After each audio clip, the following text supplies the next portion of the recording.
When someone says, you need solar panels, it can mean different things. We'll start with monocrystalline solar panels. This is what you see on the roofs all the time. They are black in color, and one panel is about the size of a double bed. A monocrystalline solar panel lasts for about 20 to 30 years. One panel provides from 300 to, say, 500 watts of power, so it's enough to keep, for example, a big refrigerator or an 80-inch TV running at all times. When you get like 15 of them, you can build a standard home solar system that keeps your home powered during the day and lowers your bills. Today, this is a go-to choice for a home solar installation. Next, we have polycrystalline solar panels.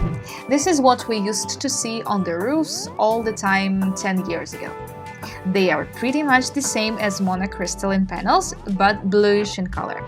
Polycrystalline panels are cheaper to make, but their efficiency is not that good, which means a polycrystalline panel is much larger than a monocrystalline one of the same power output. They were a standard choice maybe 15 years ago, but today the two types got very close in terms of price, so you barely see polycrystalline panels anymore. You can still use them for a home system if you are trying to save money on equipment and have a lot of free space. As a subtype of mono and poly panels, I have to mention bifacial solar panels.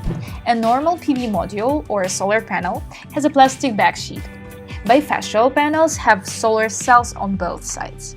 The cells on the rear side absorb sunlight that gets reflected from the ground. Usually, the backside produces about 10 to 20% of what the front side is capable of, and it depends on how and where the panel was installed. Bifacial solar panels are very popular in industrial projects and solar farms. Even though the gain from the rear side is not that high, they are only about 5 to 10% more expensive than standard monocrystalline panels.